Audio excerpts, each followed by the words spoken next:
August 1942, North Africa. Under the burning sun near El Alamein, a strange silhouette sat half buried in the sand, a knocked-out American M4 Sherman, its hull scorched, but still recognizable. Around it stood a group of German officers and engineers from the Afrika Korps, their tan uniforms covered in dust. They circled the wreck, measuring the armor with calipers, tapping the steel with gloved knuckles, muttering to each other in disbelief. "This is what the Americans send to war," one of them sneered. "Too tall, too thin, too simple. It's a toy, not a tank." Laughter rippled across the group. To men who built and worshipped machines like the Panzer IV and the Tiger, this foreign machine looked absurd, an ungainly box on tracks, almost civilian in its proportions. Yet the same laughter echoed in research centers across Europe. When the first Shermans appeared on the battlefield, the German press mocked them as mobile coffins. Panzer commanders saw them as easy prey. The idea that this clumsy-looking tank could challenge the legendary Tigers seemed ridiculous, but warlike industry hides its truths beneath the surface. As the desert wind blew fine sand into the tank's open hatches, one of the German engineers bent down and examined the interior. He frowned. The controls were surprisingly simple. The transmission levers, the gauges, the radio, everything was clear, standardized, almost intuitive. No intricate gear system, no custom-made parts, just functional design. He scribbled a note in his logbook: "Interesting, mass-produced layout, resembles civilian automotive style." He didn't realize it yet, but those words hinted at the secret that would decide the war. In Berlin, military command remained confident. German tanks were masterpieces, handcrafted, powerful, meticulously engineered. A Tiger I weighed twice as much as this American machine and could destroy it from a mile away. But what no one in that room could see was that the true battlefield wasn't made of sand or steel. It was made of assembly lines. At the time of El Alamein, the United States had been at war for less than a year, yet already its factories were transforming from car production to total war output. Ford, Chrysler, General Motors, names that once built sedans and trucks, were now turning out tanks, engines, and spare parts at an unimaginable scale. Every Sherman looked the same because it was the same. Every bolt, every track link, every control lever could be swapped with another built thousands of miles away. The German engineers staring at that wreck didn't yet understand what that meant. They saw weakness where there was genius and simplicity, where there was power. One American soldier later recalled, "They built Tigers like jewelry. We built Shermans like hammers." The difference was philosophical, not mechanical. Germany believed perfection would win wars. America believed production would. And in the long run, production always outlives perfection. As night fell over the desert, a sandstorm began to rise. The wrecked Sherman stood like a silent witness to a coming truth, that the future of warfare belonged not to the strongest machine, but to the system that could build, repair, and replace it faster than the enemy could destroy it. If you believe victory belongs to the side with the most powerful tank Type 1 in the comments. But if you believe victory belongs to the side that can build faster than it breaks, hit the like button. Either way, this story will make you rethink what real power looked like in World War II. Winter 1943, Kummersdorf, proving ground south of Berlin. In a vast hangar that smelled of oil iron and cigarette smoke, a group of engineers gathered around a captured M4A1 Sherman tank, freshly shipped from North Africa. Its olive drab paint was still scorched by the desert sun, its tracks dented, but the tank was largely intact, a priceless specimen for the German Armaments Office. A placard marked it simply, U.S. Panzerkampfwagen Type M4. Floodlights illuminated the machine as Oberingenieur Klaus Meitner, a senior engineer from Henschel, approached it with a clipboard in hand. To him, it looked crude, almost agricultural.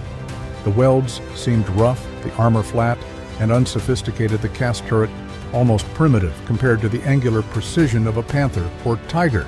Yet as his team began to take the tank apart, piece by piece, that arrogance began to dissolve.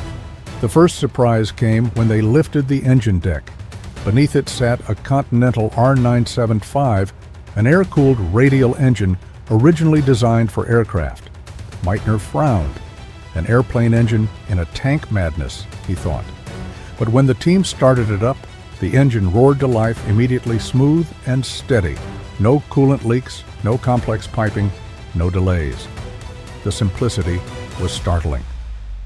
Herr Oberingenieur, a young assistant, shouted above the noise, "It starts easier than a Panzer III." Meitner didn't answer. He was staring at the engine mount. Each bolt, each bracket, each line was numbered. Even the spark plug wires were labeled. Every component was designed to be replaced quickly, even by unskilled mechanics. When they disassembled the gearbox, another discovery stopped them cold. The transmission housing bore a cast number identical to the one on another captured tank examined months earlier in Italy. Identical dimensions, identical threads, identical tolerances. Meitner turned to his assistant. "That means..." The young man finished his sentence softly. "They're interchangeable." For a moment the hangar went silent, except for the dripping of oil from the disassembled hull. The Germans, accustomed to hand-fitted parts and custom machining, were looking at something entirely different. A tank built like a car, not a masterpiece but a product. Later that afternoon they opened the radio compartment. To their astonishment, every Sherman came equipped with a standardized long-range transmitter, the SCR-508. For the German Army, radios were a luxury. Only command tanks had them. Here, even the lowest-ranked tank commander could communicate instantly. One technician muttered, "They must have thousands of these." Meitner corrected him quietly. Tens of thousands. As the engineers worked through the night, they noted more details that defied German logic. The Sherman's tracks were lighter than those on a Panther, but far easier to remove. Its suspension based on vertical volute springs looked almost comical, simple coils instead of complex torsion bars, but each unit could be replaced in under an hour. Its hatches were oversized for fast evacuation, its interior layout designed for crew comfort and efficiency, rather than perfection of form. By morning, the floor of the hangar was littered with labeled components: suspension arms, drive, sprockets, gearboxes, bolts arranged neatly in trays. An American tank reduced to its anatomy, and yet the picture it revealed was unsettling. The Germans realized the Sherman wasn't designed for excellence, it was designed for speed repair and replacement. Meitner began dictating his report. Armor 51mm frontal sloped. Steel composition inferior to our rolled plate, but consistency remarkable. Engine air-cooled reliable, maintenance minimal. Internal arrangement simplified for operation by personnel of limited technical experience. He hesitated before adding one final sentence: production method indicative of large-scale automotive adaptation. That line, more than the tank itself, terrified him. Germany's war industry was still built around craftsmanship factories, specializing in one-component technicians laboring for weeks on a single turret. In America, car factories had been converted into tank plants. Conveyor belts replaced artisans. Each part of this Sherman was evidence of a civilization that had learned to make complexity vanish behind simplicity. When Meitner presented his preliminary findings to his superior, Oberst Ernst Richter, the colonel listened silently, his face unreadable. Then he asked one question: "Can we copy it?" Meitner looked down. "Not exactly. We could build one, yes, but we cannot build 10,000 of them. Not with our tools, not with our workforce, not while the bombers are above us." That night, Meitner sat alone in his quarters, staring at a small piece of the tank he had kept a stamped American bolt, perfectly machined, identical to thousands of others he would never see. He turned it in his fingers, marveling at the precision, the ease, the confidence it represented. In that simple piece of steel, he saw a truth no general wanted to admit: the Americans weren't winning through strength. They were winning through standardization. If you believe that the true weapon of World War II wasn't the gun or the tank, but the factory, type 1 in the comments. If not, hit the like button. I want to know what you think defines power in a modern war. In the early months of 1944, as the Allies prepared for the invasion of Europe, the Sherman had already earned a strange reputation among both its crews and its enemies. To American tankers, it was the Ronson lights, every time a dark joke about its tendency to catch fire when hit. To the Germans, it was simply Der Tommy Kocher, the Tommy Cooker. They mocked it in propaganda leaflets, claiming a single Tiger could destroy a dozen Shermans before the first American gunner even found his range. But what the Germans didn't realize was that the Sherman's secret strength wasn't its armor, nor its gun, nor even the men inside it. Its real power came from the fact that it was never designed to be immortal. It was designed to die and be replaced endlessly. At the Detroit Tank Arsenal, massive factory doors opened every morning to the thunder of machines. Conveyor belts rolled like veins of steel carrying unfinished hulls through clouds of sparks and sweat. Women in overalls welded armor plates. Teenagers tightened bolts.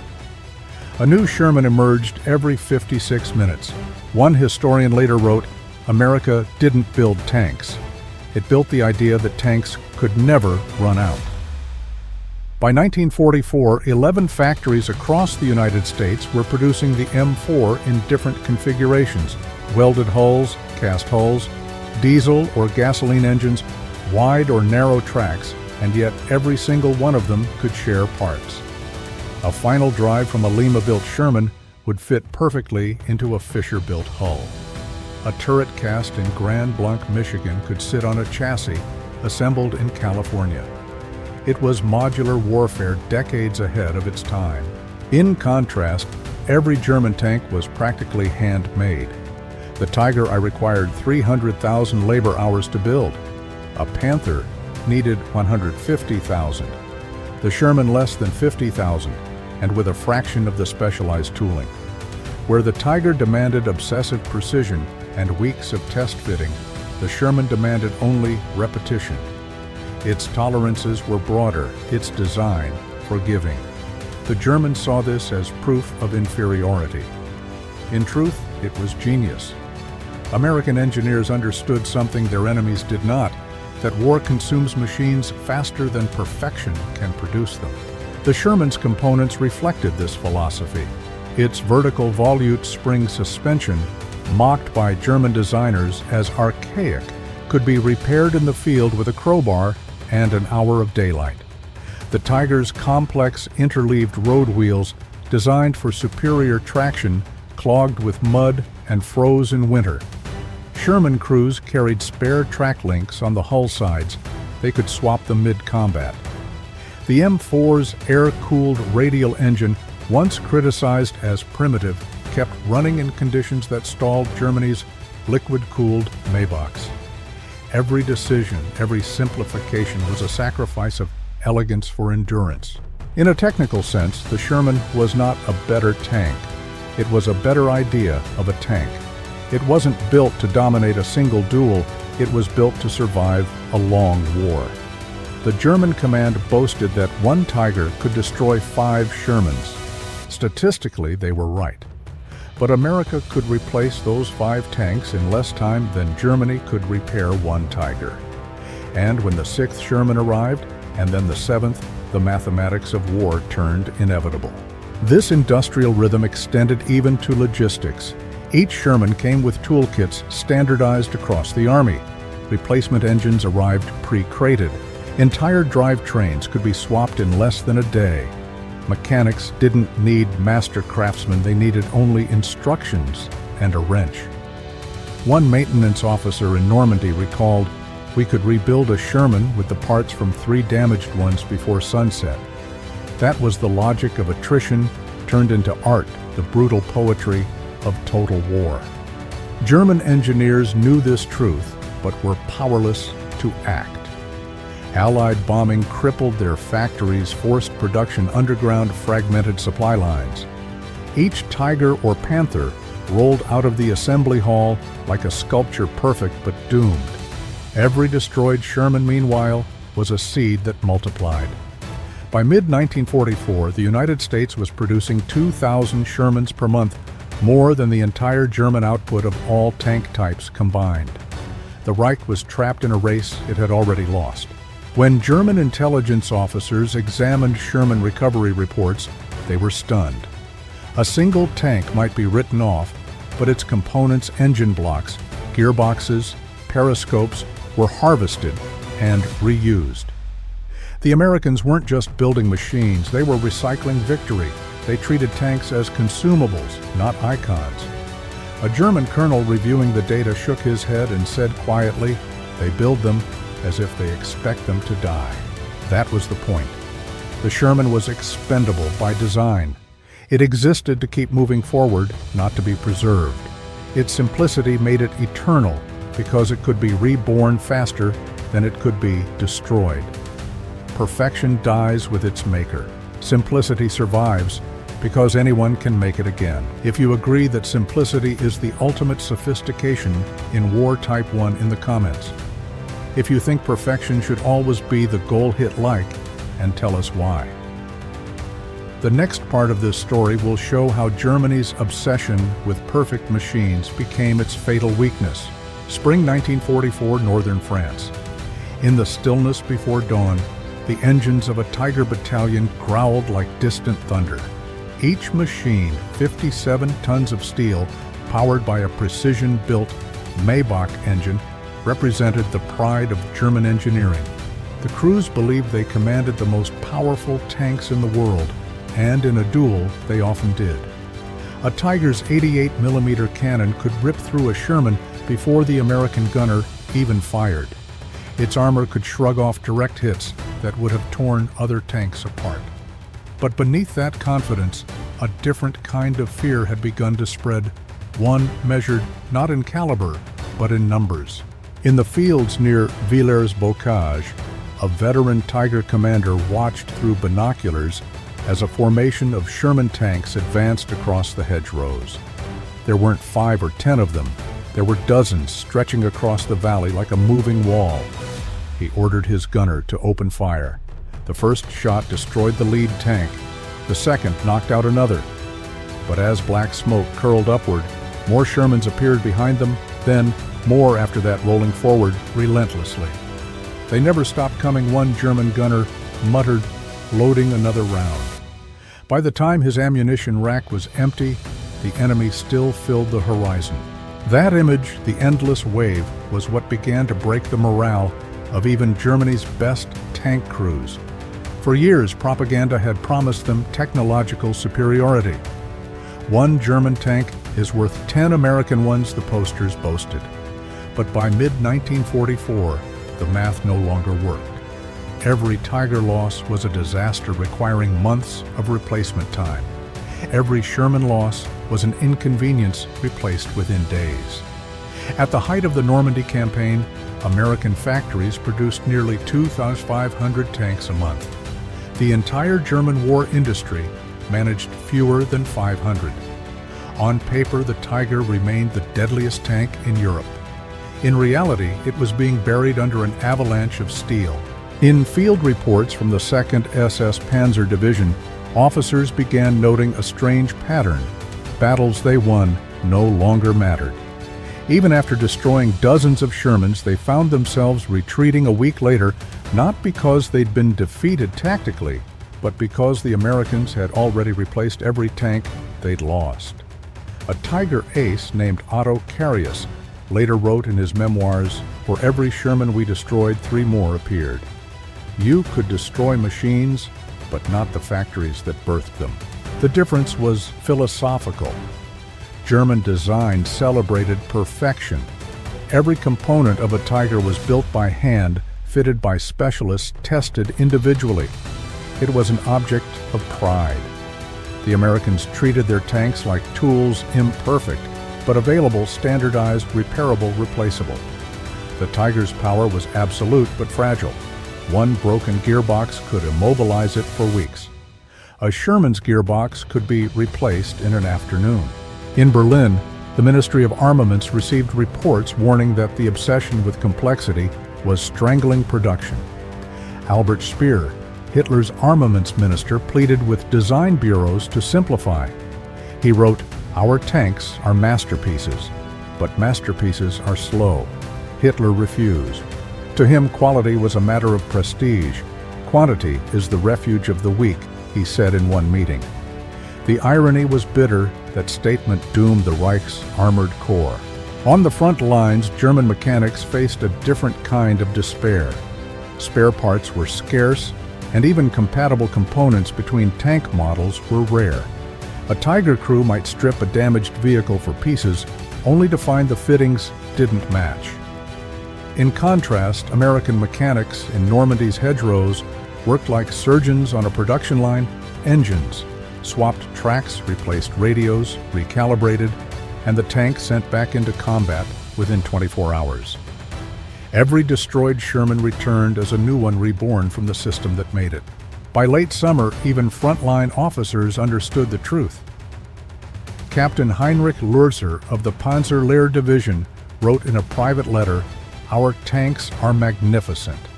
But what good is magnificence when the enemy never runs out? Their factories are as lethal as their guns." The myth of German invincibility was dying not from a single battle, but from arithmetic.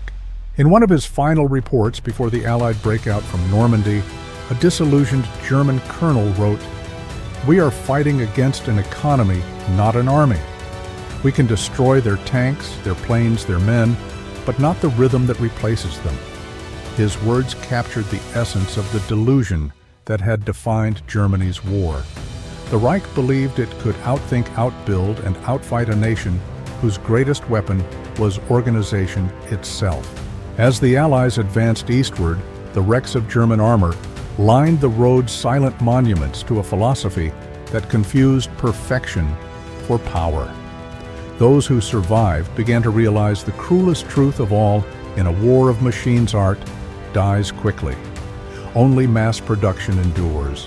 If you've ever believed that perfection guarantees survival, type 1 in the comments. But if you think adaptability and scale win every long war, hit like and tell us why. The next part will take you behind the assembly lines that made this possible, where America's factories turned democracy itself into a weapon. Detroit, 1943. The air smelled of oil, steel, and coffee.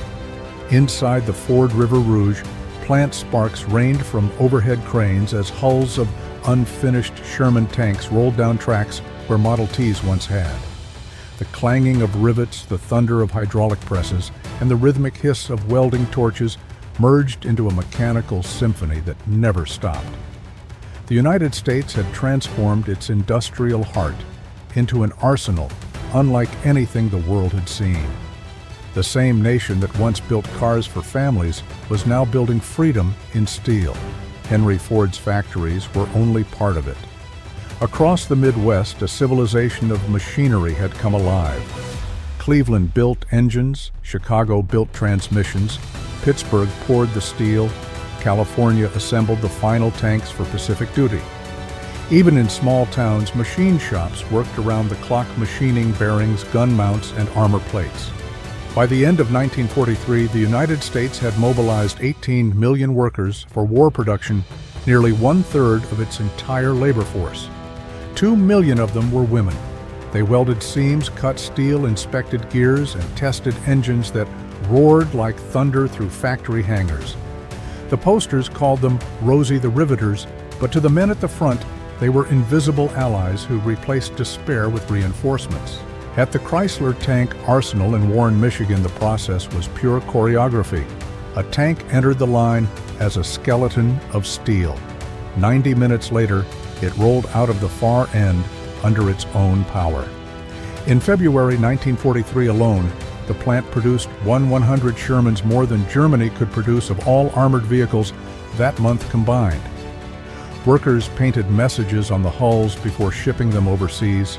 For Berlin, for the boys, keep rolling. It wasn't just production. It was conviction cast in metal. What made it possible was the genius of standardization. Every American factory used the same blueprints, the same part, numbers, the same specifications.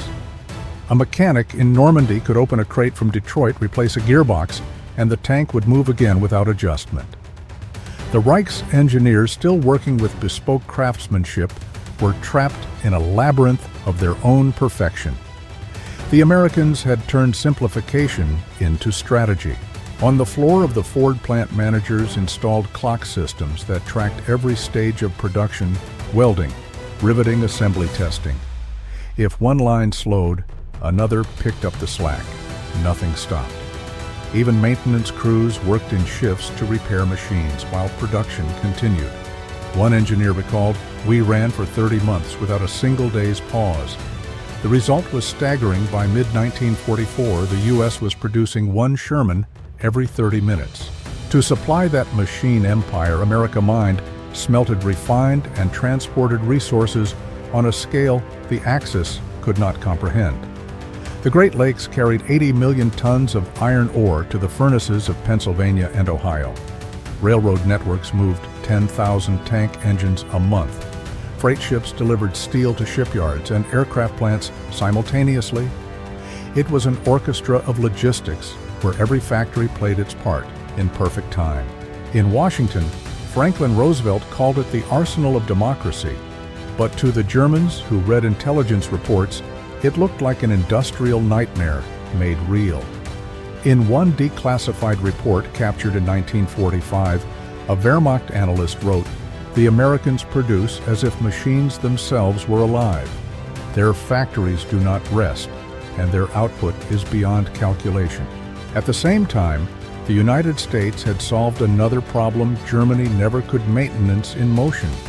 Field depots shipped spare parts in standardized crates, labeled with pictograms so soldiers could identify them without reading. Mobile repair units followed divisions across Europe. One truck carried engines, another transmissions, another welding equipment. Every damaged tank was a temporary problem, not a permanent loss.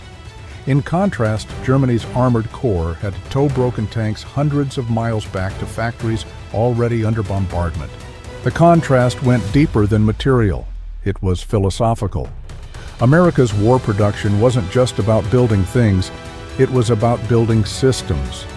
The Tiger might have been stronger, but its strength lived and died with each tank. The Sherman was a node in a network, replaceable, predictable, infinitely reproducible. The U.S. didn't build weapons.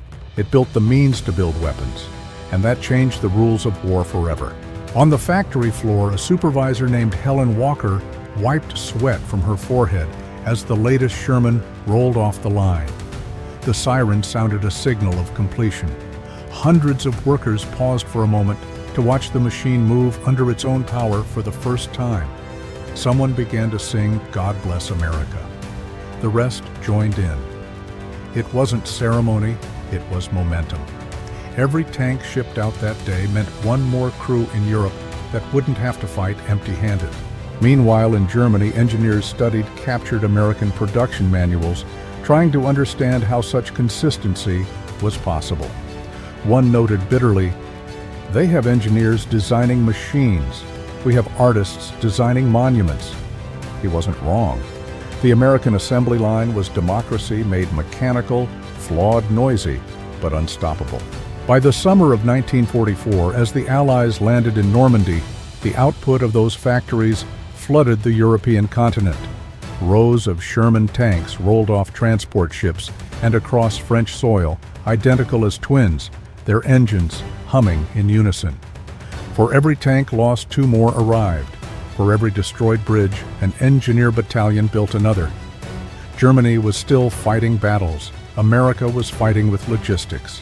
If you believe that power lies not in genius, but in organization, type 1 in the comments.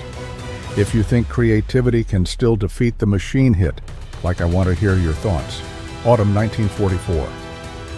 The Reich was burning. From Hamburg to Munich, the night skies glowed orange with the light of Allied bombers. Factories that once echoed with the hum of machines now smoldered in silence. Inside a bunker outside Berlin, a group of senior engineers and officers gathered around a wooden table. Among them was Oberingenieur Heinz Kniepkamp, one of the men responsible for the Tiger and Panther designs, the pride of German engineering. On the table lay the latest intelligence reports from the front. What he read that night would stay with him for the rest of his life. The first report came from Normandy. American forces had landed in June with more than 4,000 tanks. By August, despite losing hundreds, their total number had increased. Kniepkamp read the line twice, thinking it a misprint. "They lost, and yet they have more," he whispered. A logistics officer confirmed it. Replacement divisions were arriving faster than German units could retreat. New Shermans fresh from American factories rolled off landing craft daily. "They fight one war here," the officer said quietly while building another one at home. Kniepkamp leaned back in his chair, the air thick with the smell of smoke and coffee gone cold. Around him, his colleagues argued in low, tired voices. One blamed the bombings. Another blamed Hitler's obsession with miracle weapons.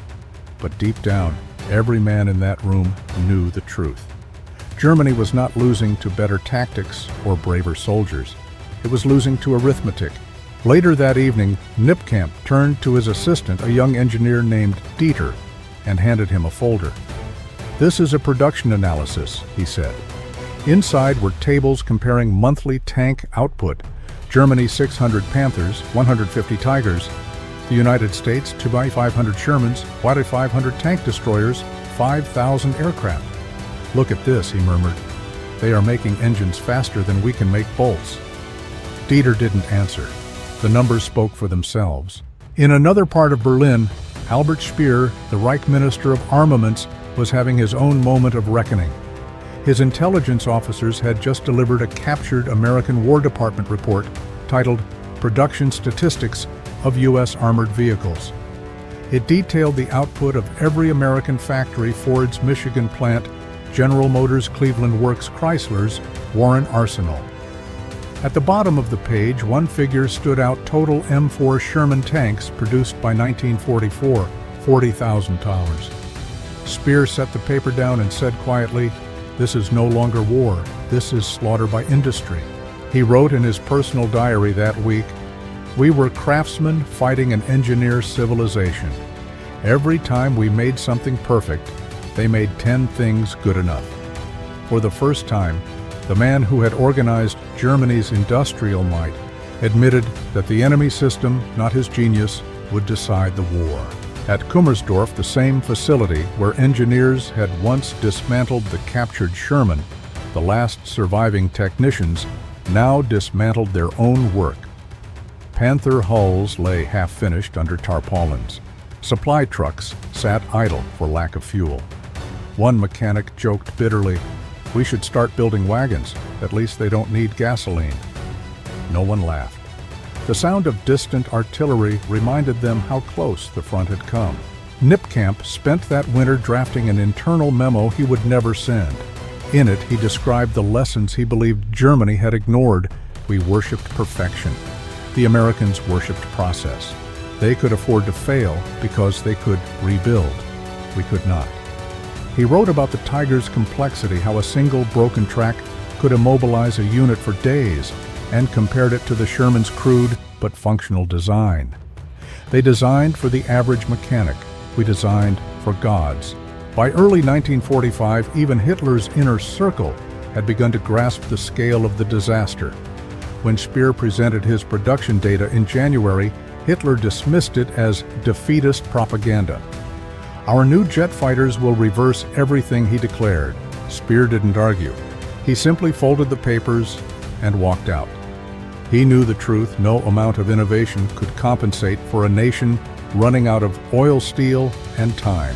In March, a report from the front described a battle near Remagen. A Tiger II, one of Germany's most formidable tanks, destroyed 12 Shermans before being hit. The crew survived, but the tank threw a track during retreat and had to be abandoned.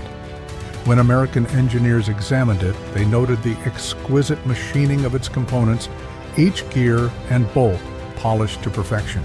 One wrote in awe, "It's beautiful, but impossible to mass produce." The irony was complete. The very perfection that had once symbolized German strength had become its weakness. As the Allies crossed the Rhine, Knipkamp stood in the ruins of his office, flipping through a final report. The Reich had produced just under 50,000 tanks during the entire war. America had produced over $88,000, and Britain and the Soviet Union tens of thousands more. "We have been overtaken by mathematics," he said softly. That night he walked outside. In the distance he could hear the faint rumble of artillery, and beneath it something else, the endless drone of engines. American trucks, tanks, and planes, thousands of them moving as one mechanical tide. He realized then that it wasn't just Germany that had lost. It was the old world itself. The age of craftsmanship had died under the weight of mass production. If you believe that perfection is fragile and that resilience wins wars, type 1 in the comments. If you think mastery can still defeat the machine, hit like. I want to hear your thoughts. May 1945. The guns of Europe had fallen silent. Across the shattered cities of Germany, the air still carried the metallic scent of smoke and defeat. Columns of captured tanks stood motionless.